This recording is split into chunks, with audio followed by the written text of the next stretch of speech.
What is success to you now, Joe? All the easy questions. Sitting on a tractor at my farm and having a little bit of time off. What is success? It's too early in life to sit here and define it, but I will say what it is. It's watching people grow. What is success to you? I think it was a learn to love it experience. And there's always pitfalls that you can fall in, but then you've got no one else to blame but yourself. Number one thing if you're struggling is to catch other people about it. Hey guys, before we kick off this episode, I just want to thank our content partners. You guys know it, Abodo, for supporting the Better Builder podcast. Now, I've actually firsthand heard from a lot of builders who love working with Abodo timbers. Over the last 20 years, they've perfected the art of thermally modifying New Zealand radiata. Now, that just means there's no chemicals on there. They pretty much just use steam and heat to modify the timber. So what does that mean? It's great on the tools, it's super light, it's durable and stable, which we know helps deliver a great end result for your clients. Good job, Abodo. Now, let's get this episode rolling. Joe Sidoti, thanks for coming on the podcast. Thanks, Brett. Appreciate it. First time in Sydney. For yourself? Yeah, well, gotcha. I've been here before, but it's the first time we're doing a podcast here. Excellent, welcome. So thank you very much. We're in, as people probably can see, we're in a different studio. So part of our Australian tour. So very, very excited to have a bit of a yarn with you. First one up. And so just to hear a little bit about your sort of backstory. Should we start there, Joe? Tell me a little bit about, where did you grow up? Did you grow up around here? Grew up in Sydney, city boy. Grew up in Sydney boy through and through. Big family, pretty close family. We're all from inner city Sydney. Came from a bit of a non-traditional background for building. So I started in commercial project management. Okay. Left school, didn't know what I wanted to do. Thought I wanted to do law. Didn't get into law, went into commerce, didn't like commerce. Went and transferred it into what was, back then it was called Bachelor of Building, Applied Science. Right. So I ended up going through a cadetship with a big commercial builder who's still trading now, excellent company, A.W. Edwards. Did 10 years with them.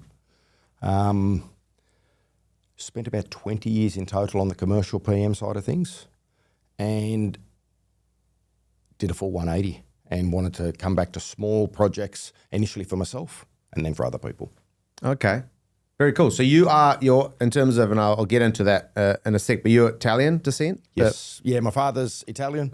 Cool. From the South Islands of Italy, beautiful place. Awesome. And what generation? When did you guys come? So his parents were both immigrants. Oh, right. He was born and bred here. Mum's Australian, dad's Italian. Right. Okay, cool. Awesome. Okay, so you're like second generation. Second generation. Yeah. Okay, so that's pretty close. Do you still have a close connection to Italy? You've been back a few times, or? Yeah. I think the older you get, the stronger the connection is. As a kid, you almost deny it a little bit. I know what you mean. But the older you get, and maybe you've got a bit of money in your pocket, and you want to have good holidays, I try and get there as much as I can, and try and show my kids same place. So yeah, no, I really like it there. And when you say big family, how many siblings you got? Five brothers and sisters, all pretty close. We live within 2 kilometres of each other, all in the inner city, including mum and dad. Yeah, all very close. It's like a cultural thing, eh? You guys you kind of stick together, same street. Yeah, it's funny. We grew up in a house a little bit out of the inner city, and one by one, all of us as kids, as we flew the nest, so to speak, we moved into the inner city, and then once the house was empty, mum and dad were a bit bored.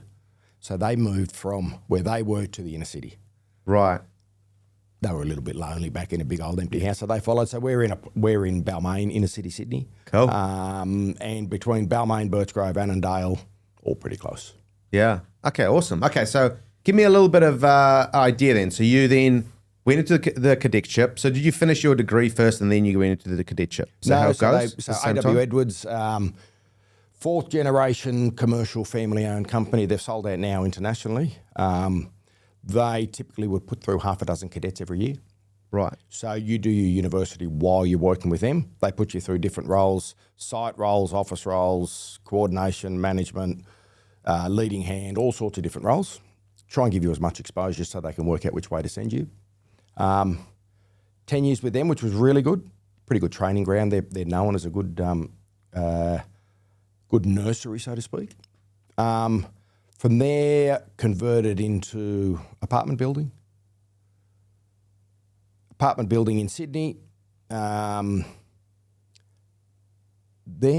GFC hit. I remember it was 2008, and I ended up over in Dubai. Did 3 years over in Dubai. Right, like a lot of people did back then, right? Yeah, I'd never targeted it. I got given the choice to go to Gold Coast or Dubai. And my wife at the time, we got on a plane, we spent a weekend up at the Gold Coast. She didn't like it too much. And then we said, we'll go to Dubai. So we got sent to Dubai thinking we'd go there for 6 months for a very specific type of project. And a specific role, but we ended up staying 3 years, having our kids over there, and it was a good life, really good life. What's it like in Dubai? What's the lifestyle? Because obviously, people that haven't, I mean, I've been visited on holiday, but I've never lived there. Obviously, you kind of assume it's very, different culture, different religion, different vibe. Like, what was it like as an expat to actually live there? Was it one word? It's very easy to live there. It's very easy. So I've got twins, 15-year-old twins. They were born over there. If you're going to have twins anywhere in the world, have them in Dubai. The level of help that you can get over there is fantastic.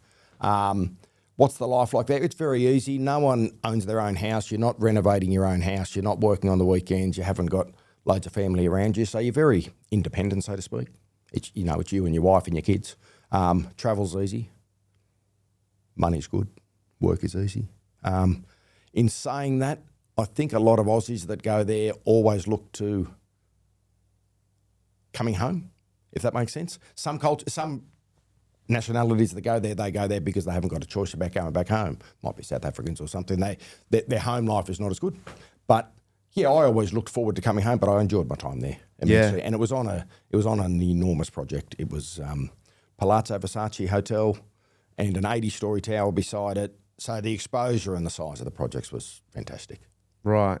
So that you got a little bit of exposure there to like the luxury side of things, I'd imagine. Yeah. Is that a luxury apartment or? Very, very much luxury. So the Palazzo Versace Hotel had 200 odd hotel rooms and then 170 condominiums. Condominiums you sell to private buyers, and they basically get, calling it an apartment is an understatement. They get a dwelling within the Versace Hotel. A house in the air, as the grab boys like to call it. Yeah. Super high end. 3 years there working on that. My exposure to the luxury side of things came before that because the developer I was with was doing luxury developments here in Sydney, which I was looking after for them here. So that sort of definitely put me down the luxury residential path. So then what happened then? So you moved back with your family, came back to Australia, fantastic lifestyle, and then straight away you were like, I want to get into residential, or how long did that take? So before we left Dubai, we made the decision. Right. Dubai had set us up well enough money-wise, etc., to buy a little piece of land. And between my brother-in-law and I, we decided to set up a company, SQ Projects. At the time, he wanted to go in, and then he ended up staying with what he was doing, which was industrial construction. Bought a little piece of land and said we'd become developers. Cool. And came home, set it up and thought, build a developer for our own stuff, and that's all we'll ever do. We just want to build for ourselves. As a result of building in the street, door knocking, client down the road, it started. And so now we're at the point where we might do 30% of our work for ourselves. Right. And 70% for other people. And I feel quite strongly about doing both sides of things. It's a good thing. If the market dries up a bit on this side, we can push the development side a little bit harder. But I don't want to be a full-time developer.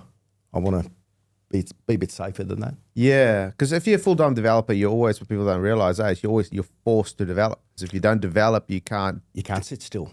Yeah. You can't sit still, irrespective of what the market's doing. You can't sit still. And I've never wanted to be pressured to chase work, chase volume, chase turnover. I've wanted it to work quite organically. So that's worked for us quite well. Okay.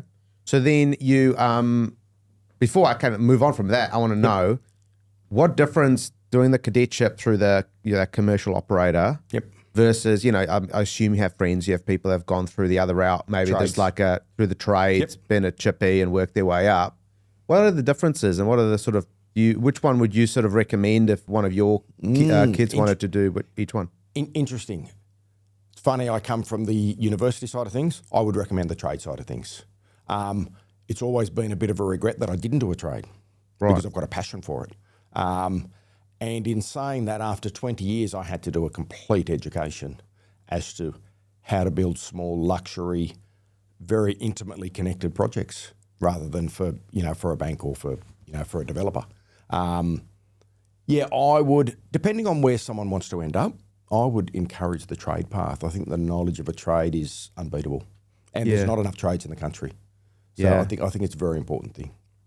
And what's the state of the construction industry at the moment with the young guys coming through? You look at some of the apprentices. I assume you have apprentices coming through. Yeah, we do.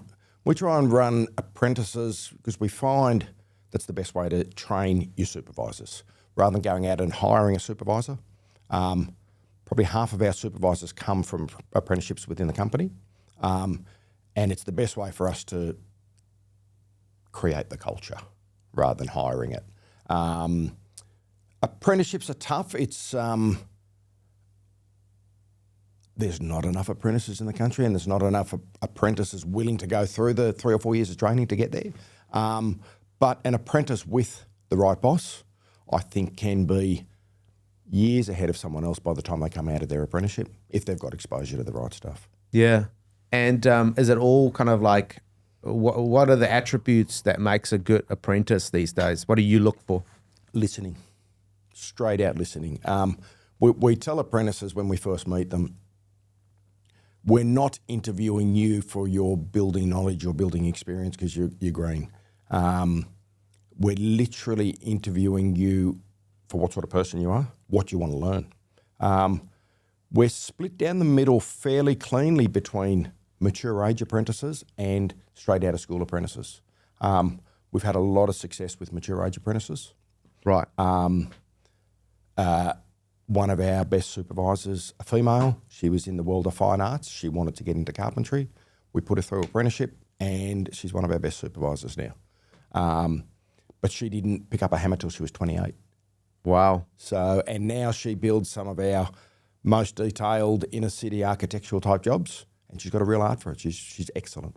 Amazing. So does she come in more towards the end, doing all the sort of finer detail stuff? No, she'll take we try and work so that our supervisors take a job from start to finish. We don't change them through. Right. But in saying that, we will definitely pick jobs for her that suit her skill set.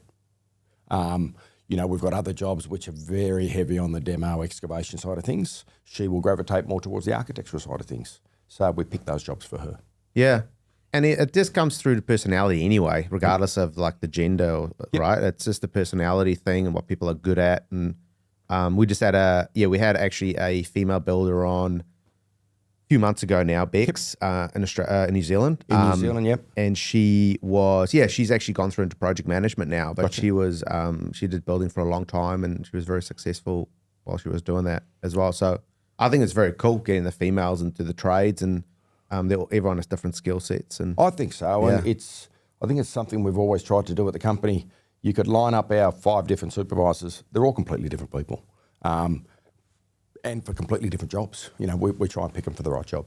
Yeah, 100%. Okay, so your business, when you started it, take me through it because there's a lot of builders listening to this podcast, Joe, who wants to transition. Maybe they've been on the tools and they want to transition. They want to start their own business, or maybe they've come through a cadetship and they want to do their own thing. Be their own, be in charge of their own destiny, so to speak. Yep. What was the biggest challenge that you went through when you sort of started your own company? If you had to like think back and put yourself back into that place. It's interesting. I think you put the challenges out of your mind and I don't know, I've got a habit of concentrating on the positives, but that's good. I don't know if I thought back, maybe picking the path I wanted to go down, because I didn't start, like I said, I started it purely to build for myself.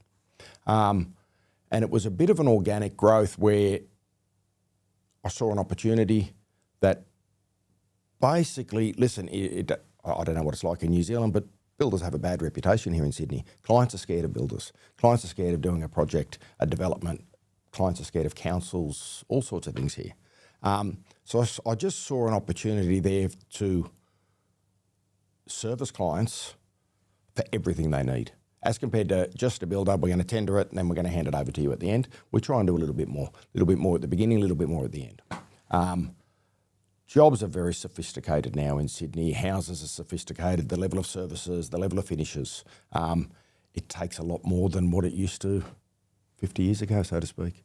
Yeah, and where do you think the younger guys coming through get it wrong? Like, is it, I know in New Zealand, a lot of the builders, they may be a little bit impatient, or they're very much like an Instagram life we live, the world we live in now, right? Where people sort of like, I want to get to what Joe's doing, and they're just sort of starting, at the starting line. Yep. How do you sort of find the younger builders coming through like that, and what sort of advice would you give? There is a little bit of impatience. Like I said, I think we do quite well with finding people and training them from the start. For us, culture is everything. In the company, culture is absolutely everything. I think it's fair to say there are some builders out there that are a bit impatient, that are a bit pushy. We try and be the opposite of that. We need our clients to enjoy the experience from the beginning to the end. We need our clients to pass us on to their friend in the next street. We're not a volume builder. We do 5 at a time. So we're not a volume builder. We want the right type of clients. But it's important for people to understand the culture, and it's important for people to understand that if you're building a $4 million house for someone, there's a certain level of service that goes with that. We can have all the trade knowledge, we can have all the quality in the world. We've got to give the service also. Yeah. That people side's very important, eh? I've come to realise, I was talking to someone the other day who's on the other side of the spectrum, very bad with people. Yep. And sort of like struggles to sort of get ahead. Yep. And then the opposite of that's true as well. When, the ability for you to be able to communicate, be personable, to be able to have the people side of things ticked, makes a big difference to your success, right? I think so. Listen, like I said, you can have all the trade knowledge. You can put a building together in your head. You can put a building together on the job.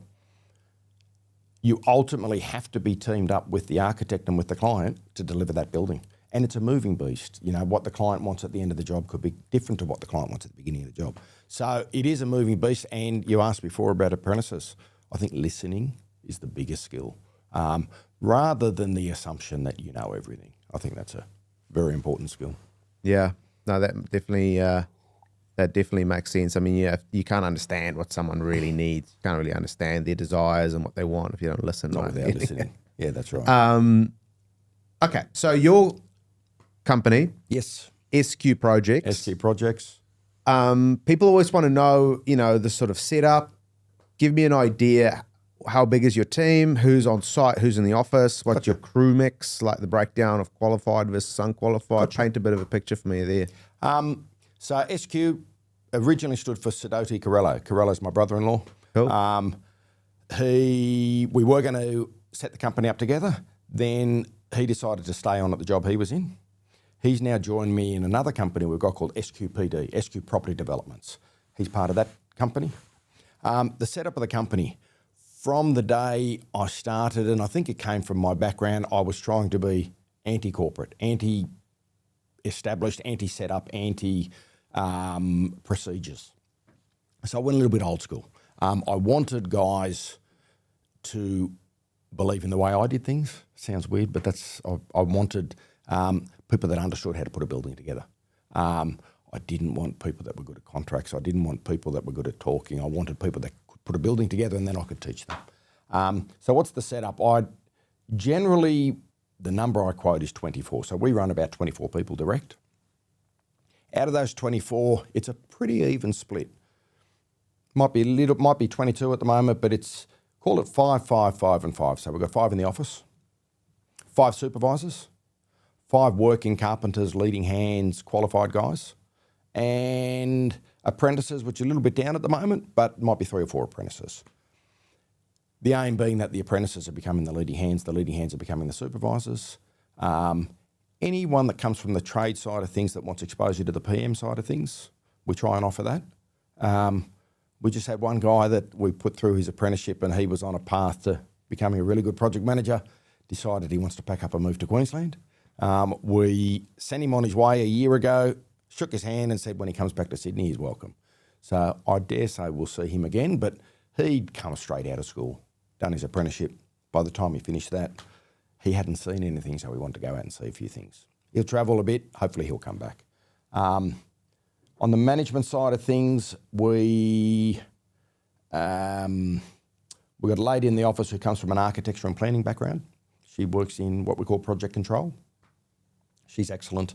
We've got a lady in accounts. Another Sidoti, Matthew, my cousin. He's my construction manager. He's been with me for, he just clocked 10 years actually. A month ago, he clocked 10 years with me. Cool. So he's construction manager, partner in the business also. Another guy we put through a cadetship. So not a trade background, he did cadetship. He's a project manager with us now. And we've got an architect who's changed from architecture across the building side. She does about half now, half on the building side, half on the design side. She does the design side for our development projects and then also design detailing for our construction projects. Okay. So you so you have quite a big team, and you have a lot of 5 people in the office. So do you do end to end? So you work for architects, or do you or with architects, or do you have clients coming to you directly at the start? Gotcha, good question. Typically, we found architects coming to us. Architects may be coming to us with either a fully designed job or a semi-designed job. Okay. We like it. The earlier they come to us, the better. Absolutely love that. Rather than having every single thing locked down, they've been through the structural design, they've been through everything. We would rather be involved in completing that design with them, helping them out. So typically we found architects would come to us. We could tender a job or we could negotiate a job. Bit of an even split. Over the years, we picked a couple of architects to side up beside.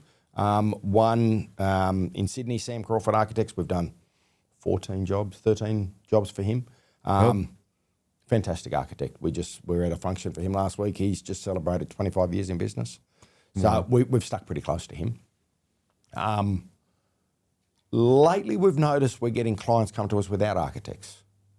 I think they're not wanting to spend the money on the architecture side of things and they think they can just jam everything into one service.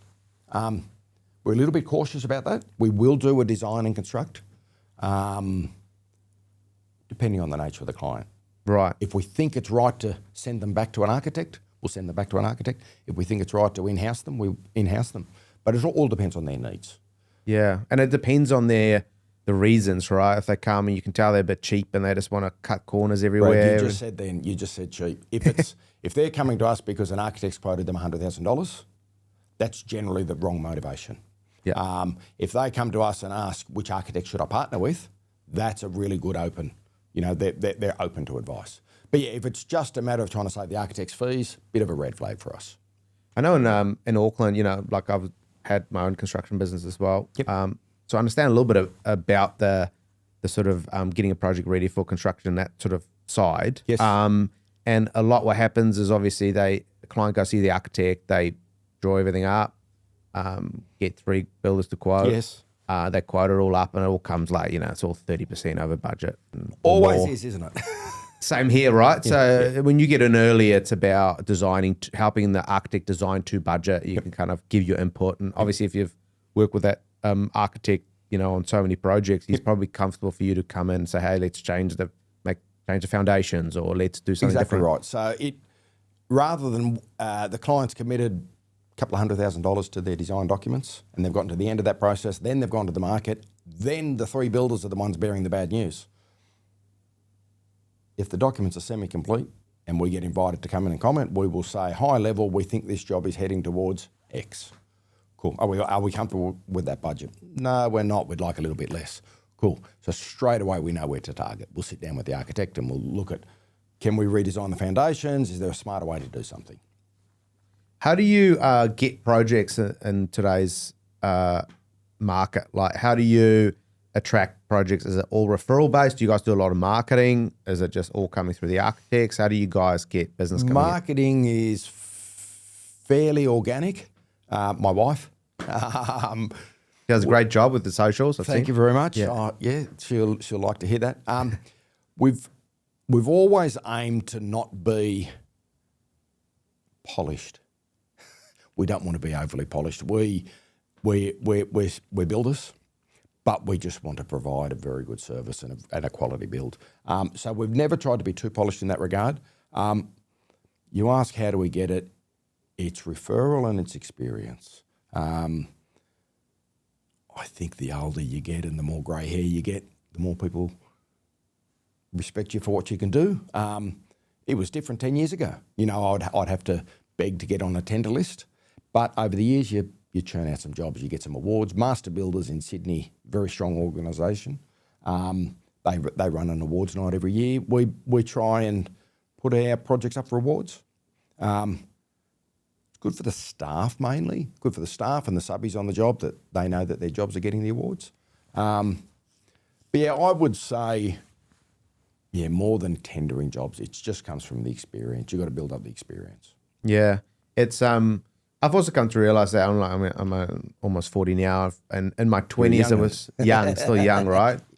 But when I was in my 20s, it was all, and even early 30s, like, it was all about sales. You're kind of constantly thinking about bringing in new work, and you don't really, or I didn't at least, maybe others do, but didn't really understand how important the actual execution is of that work, because it's in the execution and the good client experience that you're able to kind of almost force them to refer you to someone else, and that they can just, it's sing your something praise. we've all had to learn over time.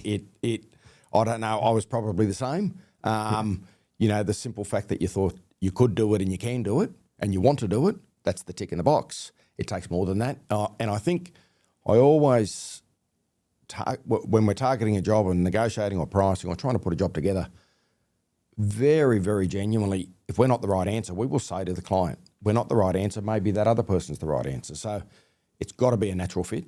And I think the more specialised the construction is, the more important the fit is, because there's a lineup of guys that can do the job, there's no doubt, but some fit better than others. It takes years to put that together. So you absolutely. So you so you do tenders as well. So obviously you're lucky enough. Lucky is not the right word, but a little bit of luck and a little bit of experience. You've done a great job. People come to you directly, or the architects do, but you also tender, right? Because there's probably some amazing projects out there that you're like, man, it would be great if we could get that. So let's tender. Yep. How do you, I'm not asking you here to kind of give away all your secrets here, Joe, but throw me a bone here. What's in that tender document? What do you put? How do you demonstrate value outside of price? So typically in my old life, the commercial side of things, pricing a job would be a matter of getting prices off everyone else, putting it together, and then working out how to manage that job. We go completely the opposite.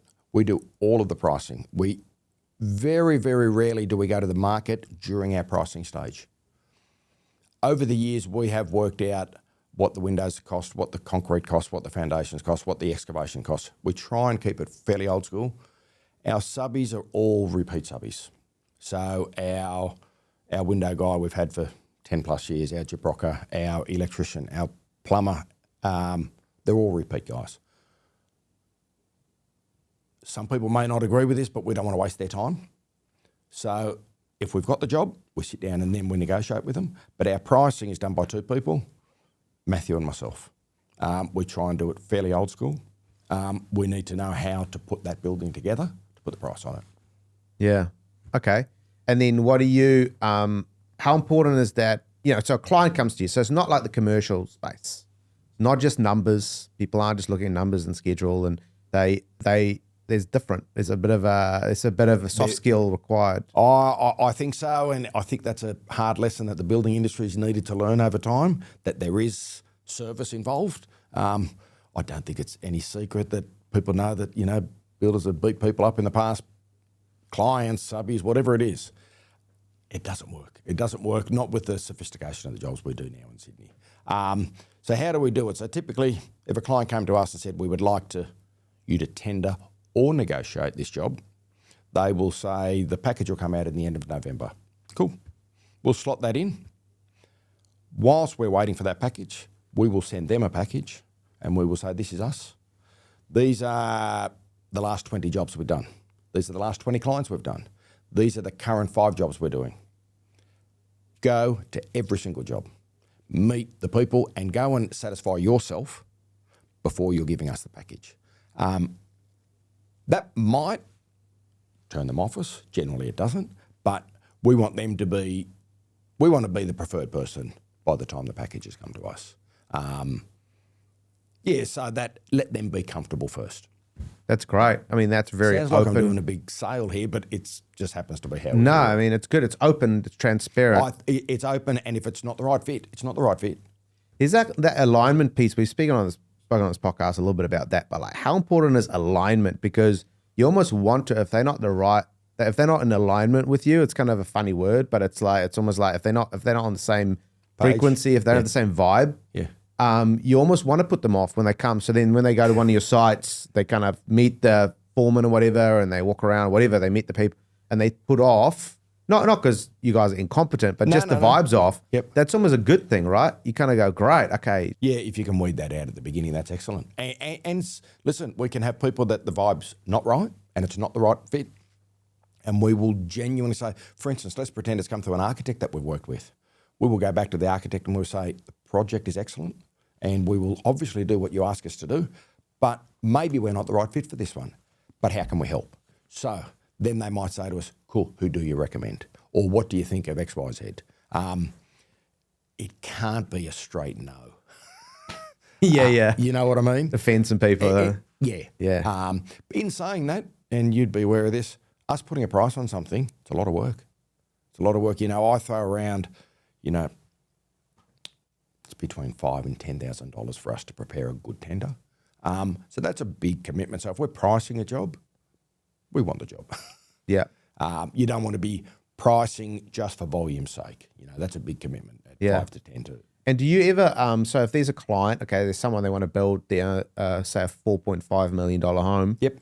And so it's a beautiful project, highly detailed, whatever, 10,000 to 12,000 square meter, whatever it is, right? Stuff, yep. Well, I don't know about Sydney, but it's probably right. Listen, 10's almost. What, I remember half a dozen years ago, throwing around 10 around was super high end. Right. I'll throw a figure now of 8 to 12, almost straight off the cuff. That's Sydney now. Yeah. Okay. So that you want that project, you're going to tender for it. How do you ever think, okay, well, how do I get into the head of the potential clients? Like, do you ask if you could sit down with them? Do you have a coffee with them? How does that work normally? Good question. And what do you ask them to get into because you almost want to do without using too much of a fancy word, but you almost want to do a psychographic analysis of them. Yeah, okay. So you can, because the more you know about their intention and about what they want the home for and their vision, whatever, the more you can tailor the tender towards that, right, to demonstrate value. You got it right. And to look at it the opposite way, the less you ask, the less chance you got to get in the job or of finding out whether the job's the right job for you. So how do we do that? Over the years, sometimes we'll get, especially after the awards night, sometimes you'll get cold calls from people you don't know. Can we put you on this tender? Can we put you on that tender? And we'll make a point of saying, can we meet you and the client before the tender? For us, that's a bit of a red flag. If people haven't got the time to sit down and go through that process before we decide on $5,000 to $10,000 worth of work, it's a bit of a red flag. So we want to make sure that they're comfortable with us and we're comfortable with them. And how do you do it? You sit around a table. You sit around a table and ask questions. What's important? Is it a family home? Is it an investor job? Are they selling it, or is it family? Is it multi-generation, or is it single generation? Are they wanting 10 years out of the thing before they sell it? Are they wanting to pass it on? Just questions and answers. Yeah. I've talked to a lot of builders. Yep. Younger builders as well, guys maybe 2 years, 3 years in the game, and we'd have a conversation. They say, I'm quoting this $3 million job. I haven't met you ask a couple of questions like, I haven't met the client, don't know what they want. That always surprises me. I don't get it. I think for me that surprises me both for the client and for the builder. Yeah. A client sitting there going, I'm going to consider you for a very intimate 12-month relationship or 14-month, whatever it is. I'll wait till you give me the price. So, yeah, I think it's both sides should be pushing to me. Red flag both ways. Yeah, almost. I think it's, they're jobs are hard in Sydney. I don't know what it's like in Auckland, but jobs are hard and you want it to be smooth. 100%. Okay, so you've grown your business over the years. Yes. How do you, and obviously your team grows, and it sounds to me like you like to grow from the grassroots sort of up. How do you grow your team and take on more projects at a time and maintain that quality? Yeah, good question. We sit down very often with the key people in the business. We sit down very often, and I'm 50. Okay, so I've got 10 years to go. We're definitely building a company that wants to trade for more than one generation. Whether it's my kids, whether it's Matthew's kids, whether it's someone else. How do you do it? We've had a number of conversations with each other where I say to them, listen, how big, how small do you want to take this? Do we want to gravitate more towards the development, more towards the construction? I think asking people the questions as to what their capacity, what their desire is, I think that helps. I'd probably have the inclination to go bigger at all times. But in saying that, one thing that has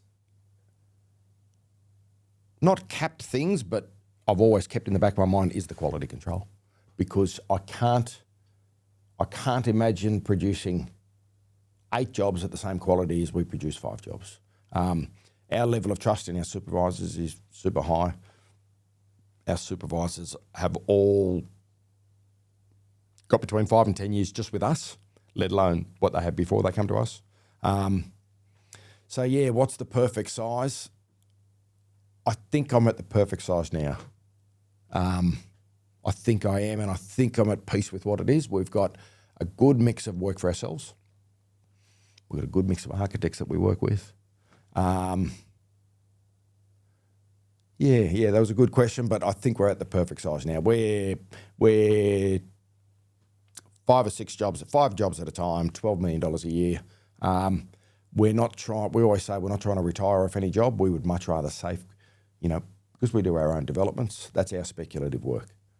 The construction work, we want safe money. We don't want high money. We want safe money.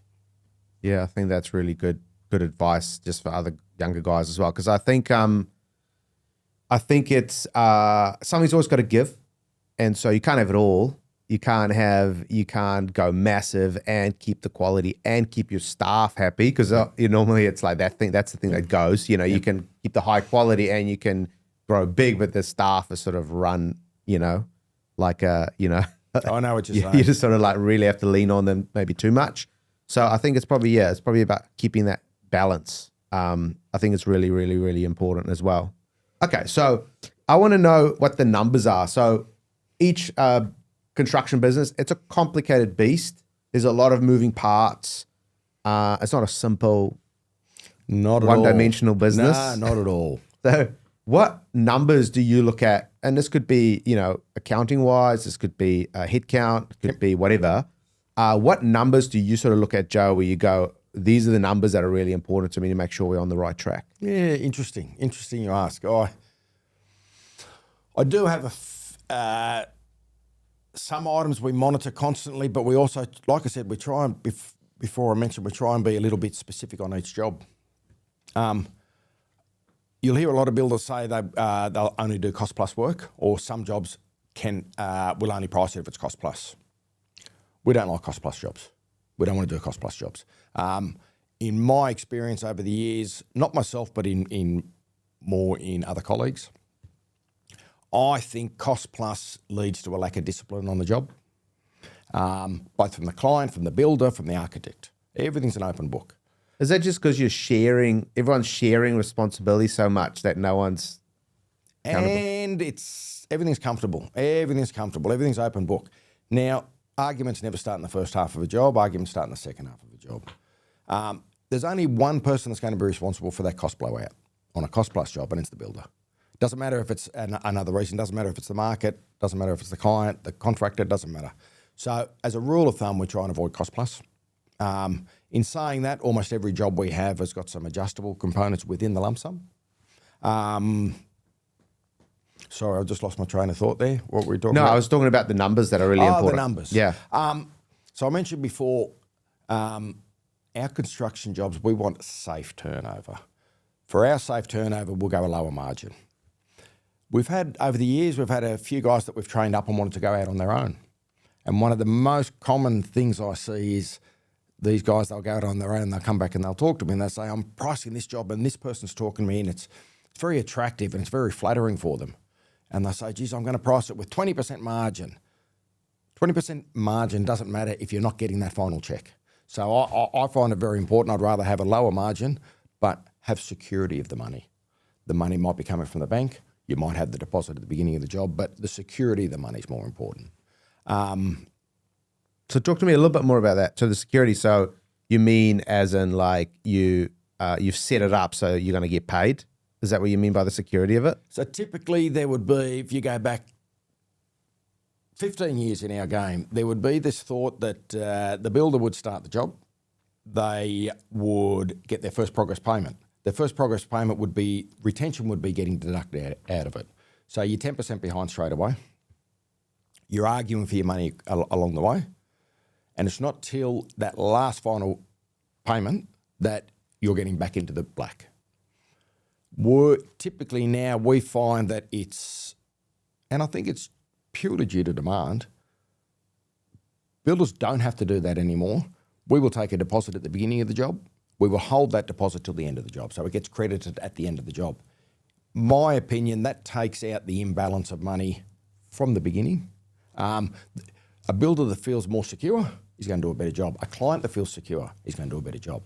They've got you secured and you feel secured. So we will do a small deposit at the beginning of the job, we'll hold it to the end of the job. We impress upon our clients at the beginning of a job that cash flow is important. Sometimes we'll actually have clients talk to us and say, I can't pay you in 7 days, I want to pay you in 30 days. We'll give them 2 different submissions, 2 different prices. Generally, to encourage them, yeah. Makes sense? It's for us, the cash flow is more important than the extra couple of percent. That makes sense because it takes a lot of pressure off and a lot of risk.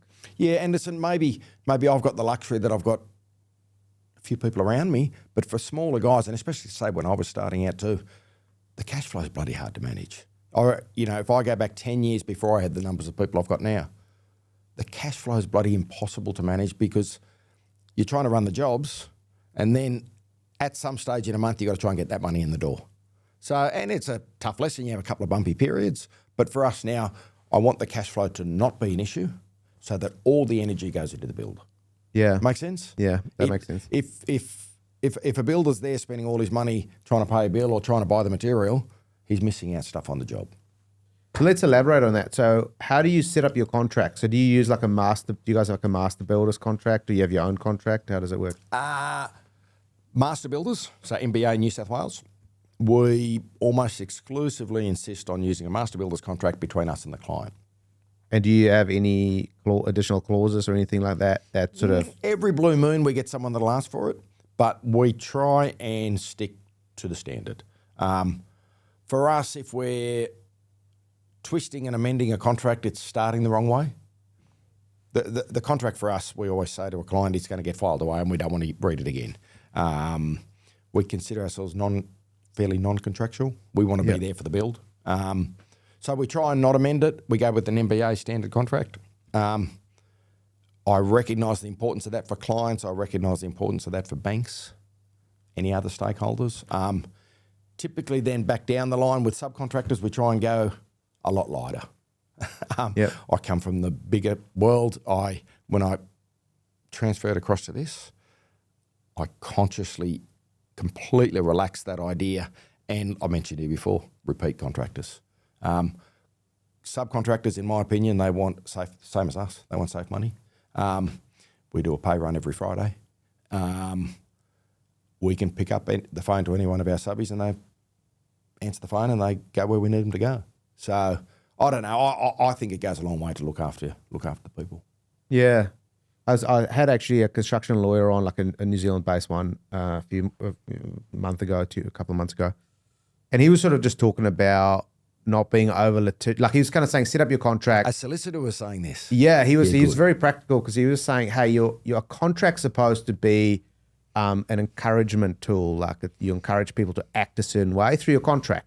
So if you go over the top, it sets a scene of you almost start with fighting. You know, if you're over litigious. I think it's a good way to put it. And we have this discussion with clients sometimes. They'll say, "Oh, listen, my brother or my neighbour just had a bun fight with their builder," and you've got to acknowledge that, and you've got to say it absolutely happens, 100% happens. But if we think the contract's going to build this building, we're wrong. So we've got to align ourselves. And if you want a contractual building, we can actually recommend one to you, but it's not us. Now, if you're being overly litigious on someone, they're going to put their price up. It's a two-way street. So. Yeah, exactly. It's not you can't cover all bases perfectly. You got to sort of. There's got to be an amount of trust in a job. Yeah.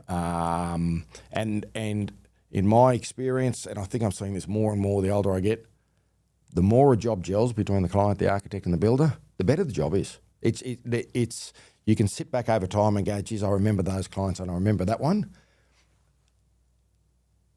I think they get an extra level of service. I think they get an extra level of service by the guys on the job. Everyone wants to go that step further.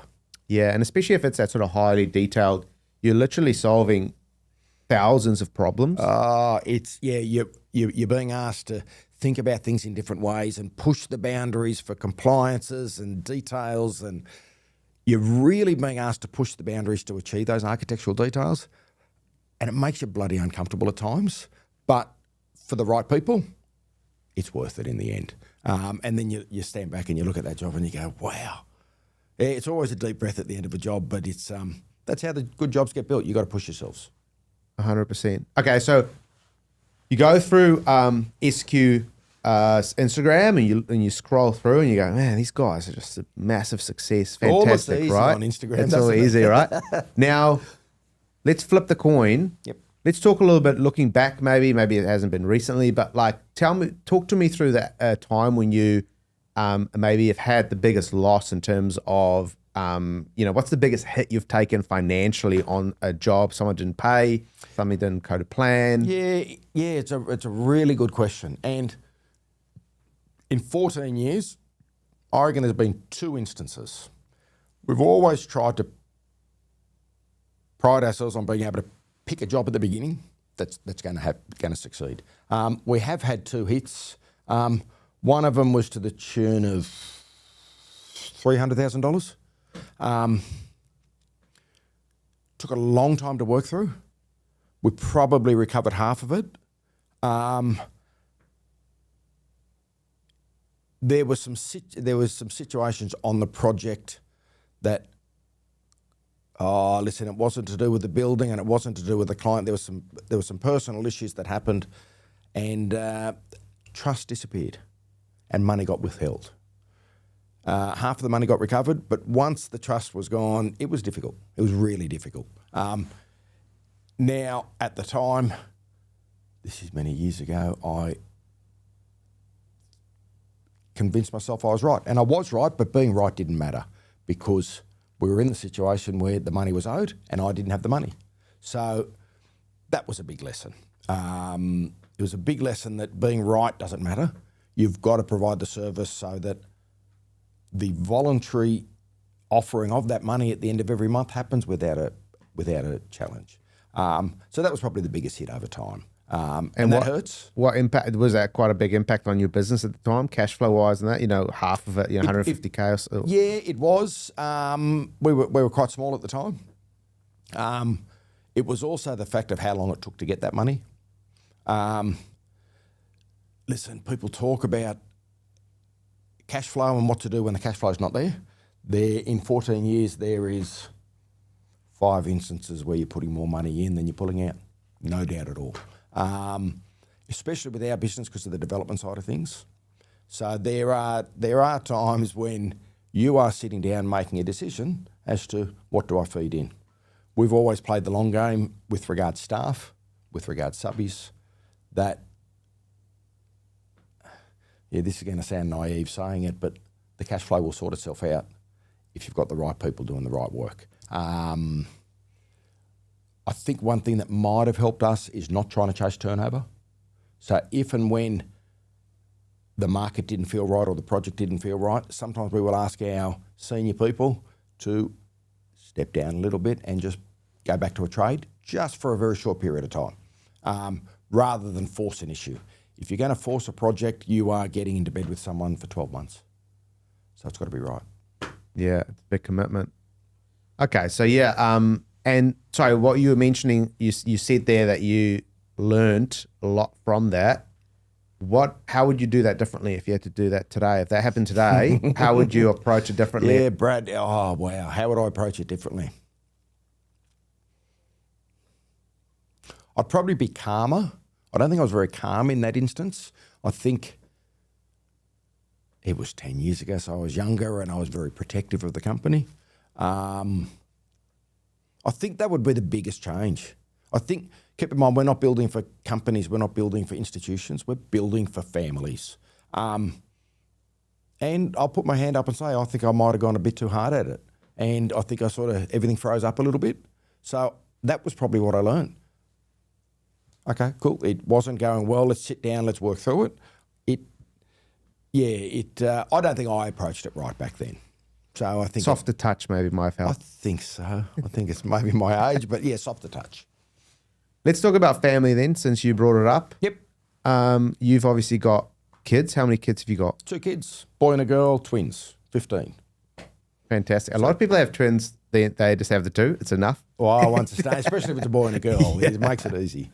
Can you still run in today's world?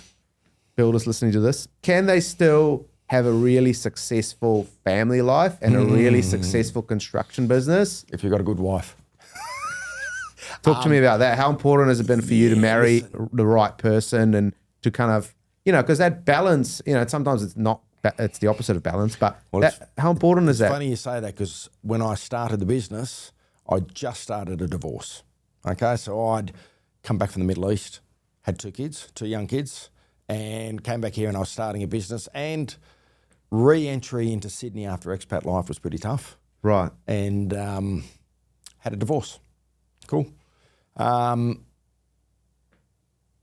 I said to you before, I think sometimes I have a habit of concentrating on the positives, but it was bloody hard because I was building the business. I was lucky enough, I was only divorced for a year and then I remarried and got a very, very supportive partner. Now she stepped in as stepmom to both my kids. Cool. You talk about balance, it's very easy for me to sit here and say it because I feel I've got it now, but absolutely did not have it for 10 years. Did not have it. 7 days a week. Had to rebuild after a divorce. So burning the candle at both ends, doing what I could during the day, doing what I could at night, doing what I could on the weekends, pulling some money from here, pulling some money from there. So was there balance? No, there wasn't. But I just think I had a different set of circumstances. I had to start again. How is it now? I've got some excellent people. And I've got some people that are around for the long term. I've got some people that have got some skin in the game. Makes a big difference. When I was early on in the, when I only had 2 or 3 working for me, it was a lot more difficult.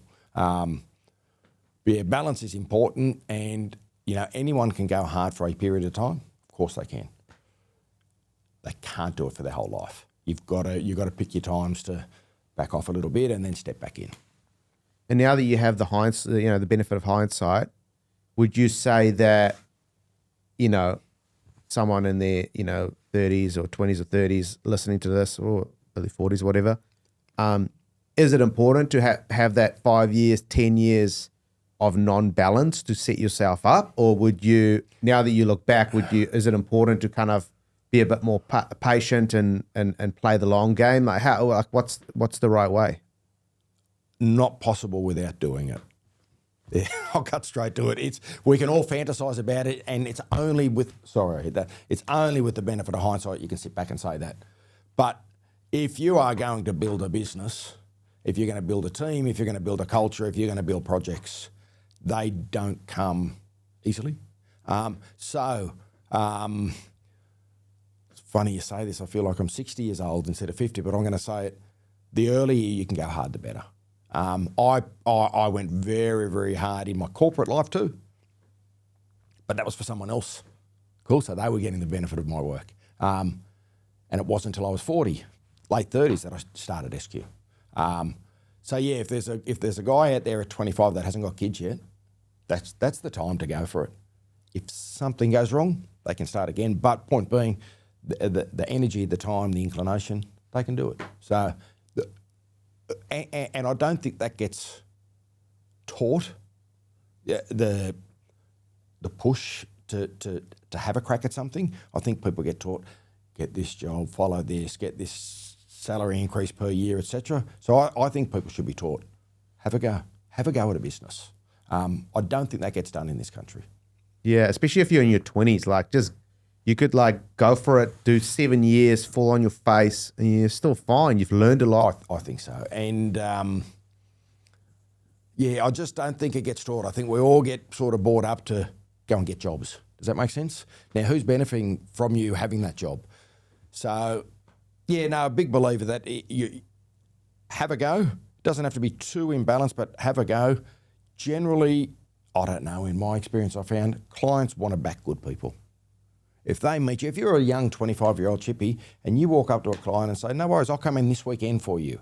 I'll do this, that client 9 times out of 10 wants to back you.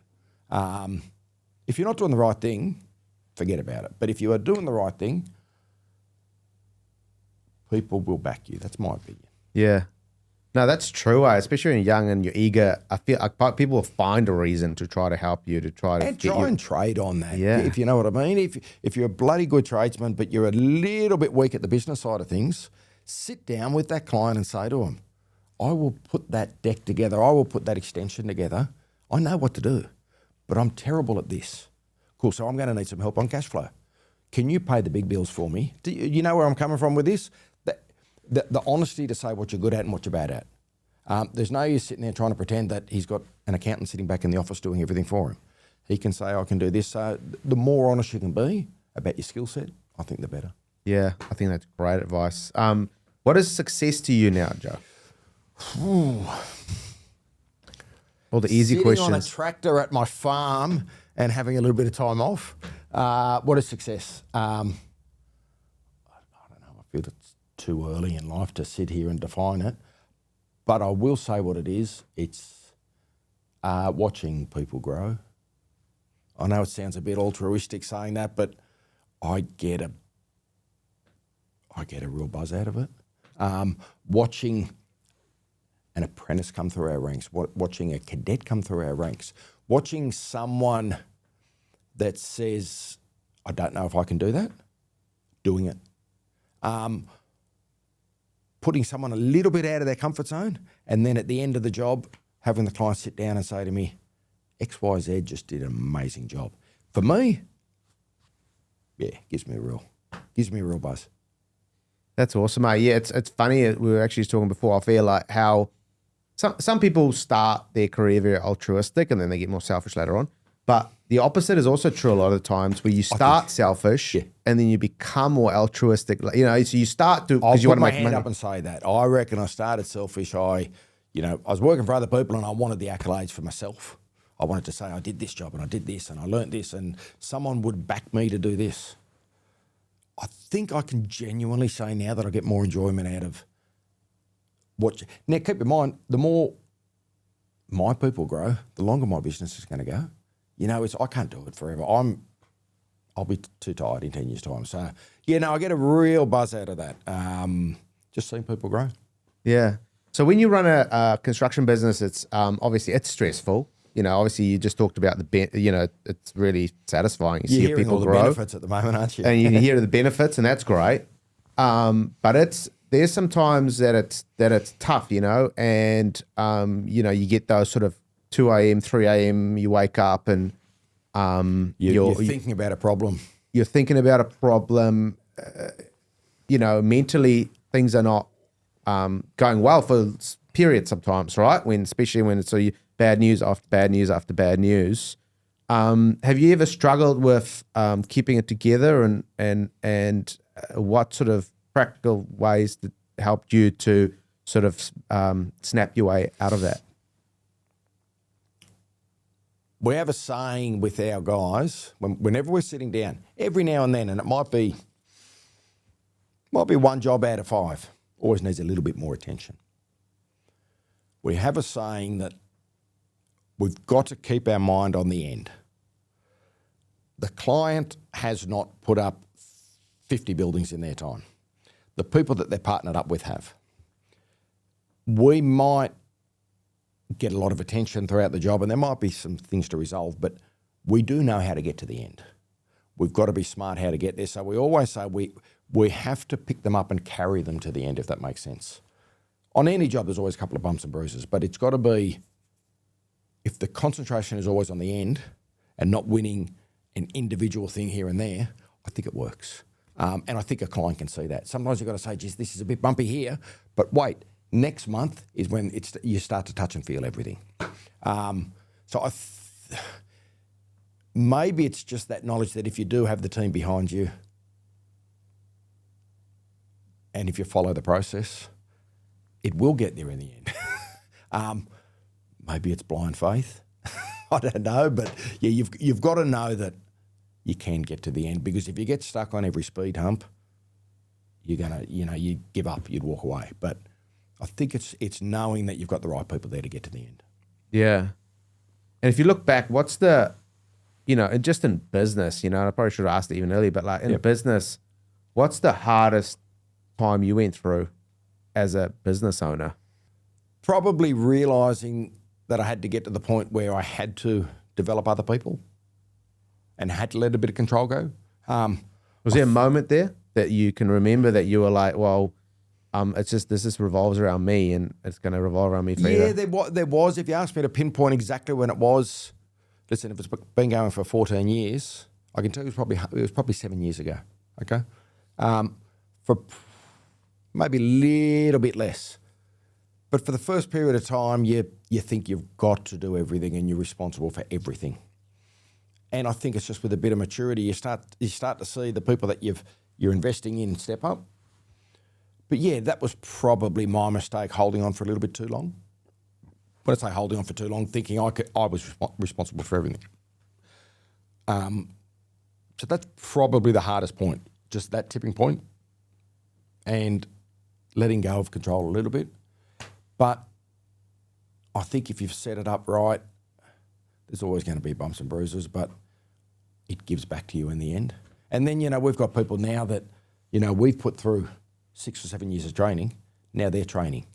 They're training at first year. That sort of thing works. That gives me a bit of buzz. That's awesome. Time flies when you're having fun, Joe. So we're coming to the end, but I'm going to ask you a few rapid fire questions if you wouldn't mind. Yep. And then you can pass on them. I keep up with you. Or you can just answer them, truthfully, or you can just lie as well. Okay. If you want. So just remind me, how big is your team?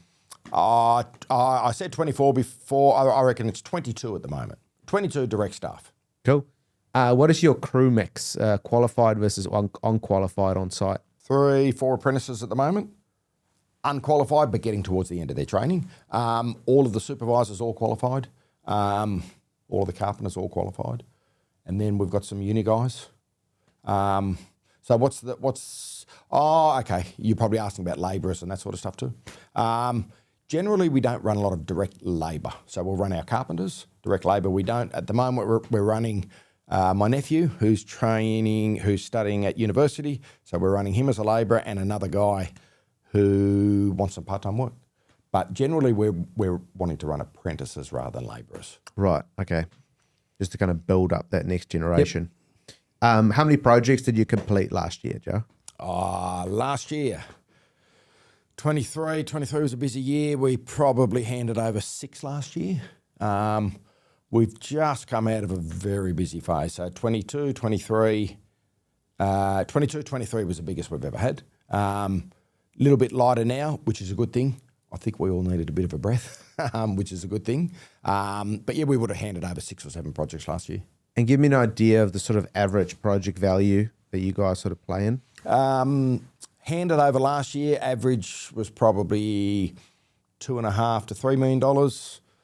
Now our average is probably getting up between 3 to, it'd be 4.5 sort of thing.